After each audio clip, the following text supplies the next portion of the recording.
Olá, Contigo Lovers, tudo bem com vocês? E o meu aniversário tá próximo. Eu resolvi vir aqui contar pra vocês algo que é muito especial pra mim e que neste ano, em 2023, tá completando 20 anos da minha saída do armário. E é sobre tudo isso, como foi, como aconteceu e tudo que passava na minha cabeça na época, com esse olhar de hoje, com esse distanciamento, quem sabe até poder ajudar pessoas que estão nessa fase de sair do armário, ou que estão pensando, ou que saíram e estão enfrentando problemas na família, com os amigos, no emprego. Então vem comigo para mais um vídeo. A minha saída do armário se deu lá em 2003, num período bem complicado, onde eu havia passado um período de internação por conta da retirada da vesícula, e na época eu havia ganho um celular da minha madrinha. E com esse celular eu comecei a entrar em salas de bate-papo, começar a conversar com as pessoas, só que aí eu resolvi me passar por menina. Mona, você é maluca? E comecei a conversar com alguns caras. Mas aquilo começou a virar uma bola de neve, porque eles queriam encontrar aquela pessoa. E não ia ser possível. Eu não era a mulher com quem eles teclavam. E eu acabei envolvendo amigas pra ajudar na mentira, pra prosseguir falando com os caras. Para de ser doida! E eu vi que aquilo não tava dando certo, que aquilo não ia dar certo. Foi quando eu descobri que tinha um chat só para meninos gays. A gente sempre sabe o que é, desde criança. A gente entende que é diferente, a gente não entende o que é, mas a gente entende que se é diferente dos outros. Mas quando a gente vai crescendo, passa pela adolescência, por toda a opressão que a gente sofre na escola, na rua, e muitos de nós em casa, né, pela família, a gente quer tentar fugir daquilo, a gente quer procurar outras alternativas. Alguns chegam a casar, ter seus relacionamentos com mulheres, né? Mas eu sabia que eu não ia conseguir aquele tipo de vida. E aí eu entrei nesse chat, que era só para meninos. Foi quando eu realmente saí do armário, comecei a conhecer pessoas E ele era de outra cidade. Eu morava em Rio Grande e ele em Pelotas. Então, pra gente se encontrar, ia precisar de toda uma logística. E eu decidi ir até a cidade dele, ir até a casa dele, até porque ele ficava sozinho nos finais de semana, então ia facilitar mais pra gente se conhecer, pra gente ficar sozinho e conversar melhor. Eu lembro que na época eu fui pra loja, eu comprei roupa nova, eu tava cheio de expectativas. E na época, pra gente conversar com alguém, não era com essa facilidade de hoje, de você pegar um celular, mandar um áudio, ou até mesmo ligar. Na época era difícil conseguir ligar pra alguém, porque os créditos acabavam assim, num estalar de dedos. E eu corria pro orelhão, comprava aqueles cartões telefônicos, e ia pro orelhão conversar com ele. E a gente conversava por horas, porque o cartão do orelhão durava mais do que os créditos do celular. Ele me passou o endereço, eu tava indo assim pra um lugar que eu não sabia, pra um bairro que eu nunca tinha ido, mas eu consegui me achar. Nem sei como, porque naquela época não tinha Google Maps. E também não tinha como você ver a pessoa. Não tinha foto, não tinha nada. A gente idealizava, imaginava. Se descrevia e imaginava uma coisa. E o nome dele era César. Ele era professor de educação física. Aí eu não posso dar muitos detalhes, porque senão, né, o pessoal vai descobrir. Hoje eu não tenho mais contato, não sei como tá a vida, nunca também procurei nas redes sociais. Mas na época eu idealizei assim, né? Nossa, professor de educação física, deve ser, né? Gostosão, malhadão. Ai, que delícia! Naquela época não era tão desconstruído como hoje. E ele era um pouco diferente do que eu imaginei, mas eu gostei dele. Eu lembro que ele era muito parecido com o cantor Daniel. Ai. E quando eu resolvi enfrentar o que eu sempre queria, que era me relacionar com homens, eu imaginava assim que eu ia namorar uma pessoa, que eu ia ficar com essa pessoa pro resto da vida, que a gente ia casar, ter uma casa, enfim, que ele ia ser o príncipe encantado. Essa coisa heteronormativa que a gente tem, né? Que afinal era a única referência de relacionamento que eu tinha até então. Naquela época não era como hoje, que tem em séries, novelas, filmes, referências de casais LGBTQIAPN+. E eu tinha como referência, e acredito que muitos daquele tempo as relações heteronormativas. E no primeiro encontro a gente já se beijou, não rolou. Mas a gente já se beijou e tudo, eu chorei. Que lindo, cara! Veio um sentimento de culpa, um monte de coisa, sabe? Me senti culpado e ao mesmo tempo eu gostei, e ao mesmo tempo eu queria mais. Ai, prazer. E ao mesmo tempo eu não queria, e ao mesmo tempo eu pensava na minha mãe, meu Deus, o que ela vai pensar? E a gente foi mantendo esse relacionamento, durou uns 3 meses. E eu cheguei a levar ele em casa, só que eu dizia pra mãe que era uma menina, que ia lá em casa, e eu dizia que ela era muito tímida, então que a princípio ela não queria encontrar com a mãe, não queria ser apresentada por enquanto. Até o término pra mim foi bem complicado. Eu lembro que um dia antes, eu acho, eu tinha comido melancia com uva, que dizem que faz mal. Alguns dizem que é bobagem, mas pra mim fez mesmo. Eu tava muito mal naquele dia e ele disse que queria conversar comigo, queria que eu fosse até a casa dele e chegando lá ele queria terminar o relacionamento. Então pensa numa pessoa que veio se cagando e vomitando num ônibus de Pelotas até Rio Grande e ainda sendo deixada, né? Deixada pelo marido. E até que agora é uma coisa que para de rir. E depois do César eu tive outros relacionamentos curtos. Relacionamentos que duraram uma semana, às vezes, um mês. Até que eu conheci um cara e a gente começou a se falar, a gente se falou por um mês, eu acho, só por telefone.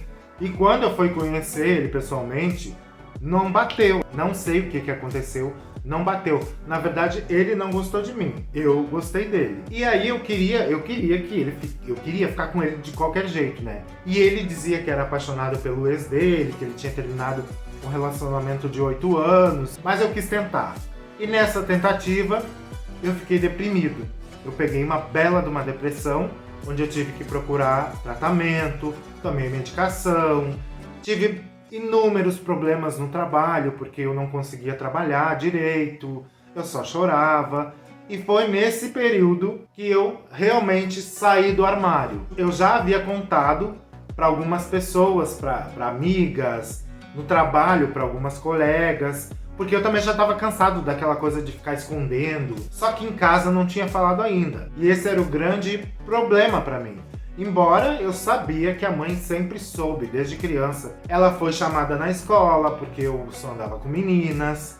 Eu lembro que eu só desenhava Xuxa, Paquitas, enfim, eu só desenhava figuras femininas. Eu sempre tive o dom de desenhar, que é algo que eu parei há muito tempo, inclusive. Eu parei de desenhar faz um tempo, eu cheguei a fazer um curso e eu parei. Talvez por conta desses bloqueios. E eu lembro que uma vez eu cheguei em casa com desenho, eu tinha desenhado uma Paquita, e a mãe chegou a dizer assim, ai, tu só desenha mulher, só desenha menina. Na época ela não sabia lidar direito com aquilo, né? Ter um filho, um único filho e ainda ser homossexual, era a destruição de muitos sonhos, porque ela queria que eu servisse a marinha, que eu seguisse uma carreira na aeronáutica, sei lá, alguma coisa do tipo assim. E não era isso que eu ia fazer, com certeza. Eu queria outra coisa pra mim. Mas a ficha dela meio que já havia caído. Foi quando ela viu que embaixo da minha cama tinha uma revista G Magazine, aquela revista que os homens saíam pelados, enfim. E ela viu, e nesse dia ela conta que ela chorou muito. Com a depressão, eu me fechava muito dentro de casa, eu queria ficar trancado no meu quarto, no escuro. E eu acho que ela foi ficando com certo medo, assim, porque ela podia me perder, né, para aquela doença. Acho que ela percebeu dessa forma. A gente nunca conversou muito sobre isso. E eu lembro que ela sentou na beira da minha cama e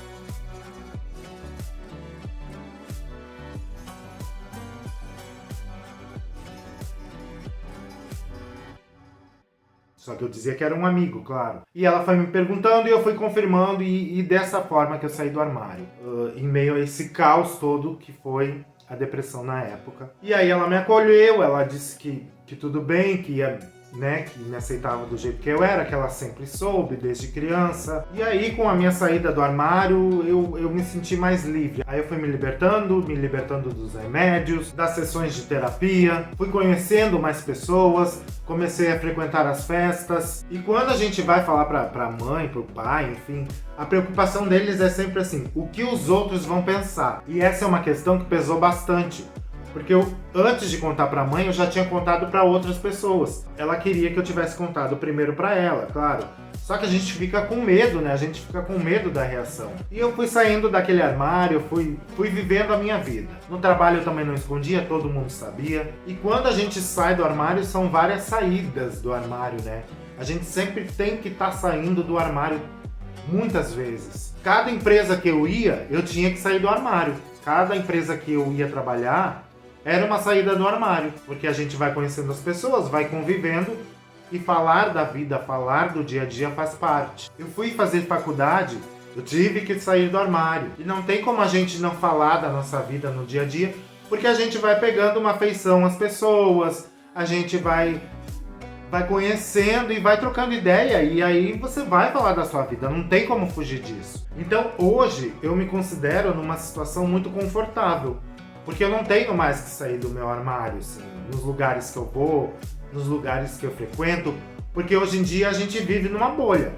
Eu e o Michael, a gente vive numa bolha. A gente trabalha para pessoas LGBTs, a gente frequenta só lugares que são LGBTs, tanto que eu tive uma experiência no ano de 2022, na virada de 2021 para 2022, a gente foi para Florianópolis com um amigo, e a gente foi numa praia lá, a Joaquina, e é uma praia que ela é frequentada por gays também, claro, mas majoritariamente ela é frequentada pela elite e pelos héteros. E eu me sentia muito mal ali, sabe? Eu não gostava de estar ali. E não tem uma receita pra dizer pra vocês assim, mas como eu faço pra sair do armário?